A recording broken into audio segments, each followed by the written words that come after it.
ಎಲ್ಲರಿಗೂ ನಮಸ್ಕಾರ. ಇವತ್ತಿನ ಒಂದು ವಿಡಿಯೋದಲ್ಲಿ ಪತಿ ಪ್ರೇಮ ಯೋಗ, ಪತ್ನಿ ಅತಿಯಾಗಿ ಪತಿಯನ್ನು ಪ್ರೀತಿಸುವಂಥ ಯೋಗ ಜಾತಕದಲ್ಲಿ ಯಾವ ಥರ ಇರ್ತದೆ ಅಂತ ಈ ವಿಡಿಯೋದಲ್ಲಿ ತಿಳ್ಕೊಳ್ಳೋಣ. ಈ ಥರ ಒಂದು ಯೋಗ ಇದ್ದರೆ ನೀವು ತುಂಬ ಅದೃಷ್ಟಶಾಲಿ, ಯಾಕಂದರೆ ನಿಮ್ಮ ಪತ್ನಿ ನಿಮ್ಮನ್ನು ತುಂಬ ಒಂದು ಪ್ರೀತಿಸ್ತಾರೆ ಅಂತ ಹೇಳ್ಬೋದು. ಅದು ಯಾವ ಥರ ಅಂತ ನೋಡೋಣ. ಇದನ್ನು ನೀವು ಪುರುಷರ ಜಾತಕದಲ್ಲಿ ಮಾತ್ರ ಚೆಕ್ ಮಾಡಬೇಕು.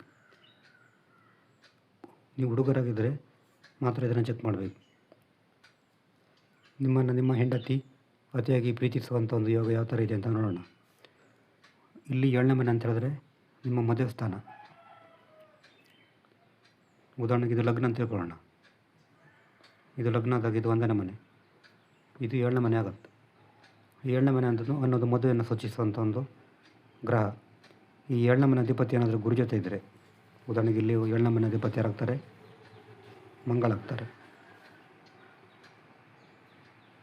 ಉದಾಹರಣೆಗೆ ಗುರು ಇಲ್ಲಿದ್ದು ಏನಾದರೂ ಮಂಗಳ ಏನಾದರೂ ಇಲ್ಲಿದ್ದರೆ, 7ನೇ ಮನೆ ಅಧಿಪತಿ ಏನಾದರೂ ಗುರು ಜೊತೆ ಇದ್ದರೆ ನಿಮ್ಮ ಹೆಂಡತಿ ನಿಮ್ಮನ್ನು ತುಂಬ ಒಂದು ಪ್ರೀತಿಸ್ತಾರಂತ ಹೇಳ್ಬೋದು.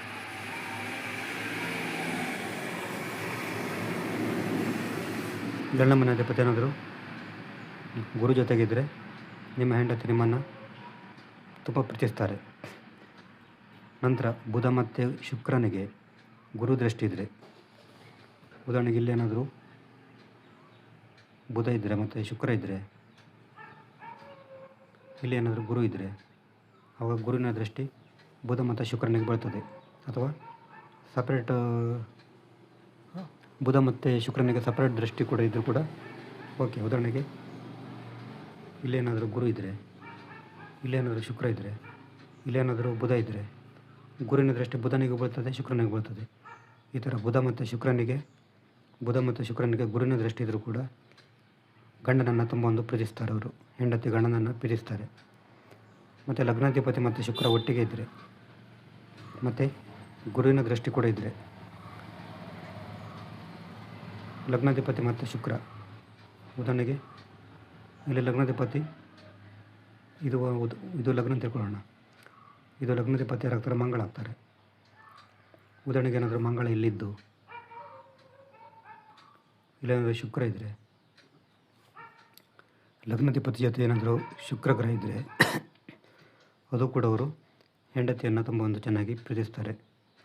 ಮತ್ತು ಇದಕ್ಕೆ ಗುರುದೃಷ್ಟಿ ಇದ್ದರೆ, ಉದಾಹರಣೆಗೆ ಏನಾದ್ರು ಗುರು ಇದ್ದು ಗುರುವಿಗೆ ಕೂಡ ಗುರುವಿನ ದೃಷ್ಟಿ ಕೂಡ ಇದ್ದರೂ ತಮ್ಮ ಹೆಂಡತಿ ಗಂಡನನ್ನು ತುಂಬ ಒಂದು ಚೆನ್ನಾಗಿ ಪ್ರೀತಿಸ್ತಾರೆ. ಮತ್ತು 7ನೇ ಮನೆ ಅಧಿಪತಿ ಬಲಶಾಲಿಯಾಗಿದ್ದು ಗುರುವಿನ ಜೊತೆಗಿದ್ದರೆ,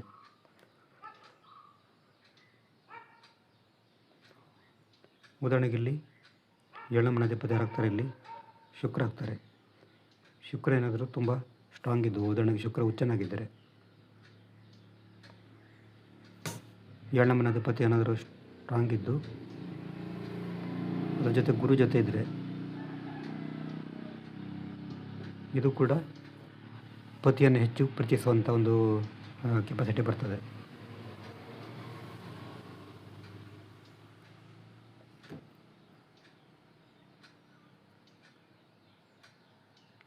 ಏಳನೇ ಮನೆ ಅಧಿಪತಿ ಏನಾದರೂ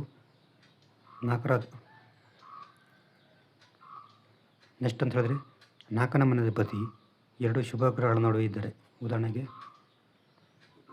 ಇದು ಲಗ್ನ ಅಂತ ತಿಳ್ಕೊಳ್ಳೋಣ. ಇಲ್ಲಿ 4ನೇ ಮನೆ ಅಧಿಪತಿ ಯಾರಾಗ್ತಾರೆ? ಬುಧ ಆಗ್ತಾರೆ.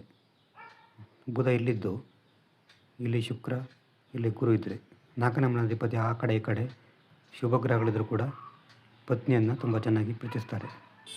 ಇದು ಪತಿಯನ್ನು ಹೆಚ್ಚು ಪ್ರೀತಿಸುವಂಥ ಒಂದು ಯೋಗ.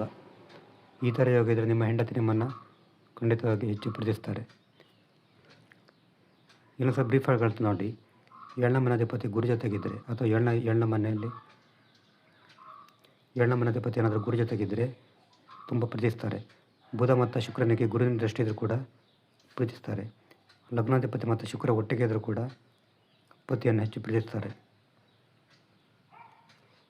7ನೇ ಮನೆ ಅಧಿಪತಿ ಸ್ಟ್ರಾಂಗ್ ಇದ್ದು ಗುರುವಿನ ದೃಷ್ಟಿ ಇದ್ದರೂ ಕೂಡ ಹೆಚ್ಚು ಪ್ರೀತಿಸ್ತಾರೆ.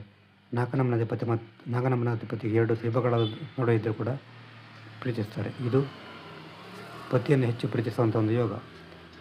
ನಿಮಗೇನಾದರೂ ಜಾತಕ ವಿಶ್ಲೇಷಣೆ ಮಾಡಬೇಕಂದ್ರೆ ನಮ್ಮದು ವಾಟ್ಸಪ್ ಸಂಖ್ಯೆ 70 906 37 934 ಈ ನಂಬರಿಗೆ ವಾಟ್ಸಪ್ ಮಾಡಿದರೆ ಜಾತಕದ ಬಗ್ಗೆ ಡೀಟೇಲ್ಗೆ ತಿಳಿಸಿಕೊಡ್ತೇನೆ. ಅಷ್ಟು ಥರ ಬೇರೆ ನಮಸ್ಕಾರ.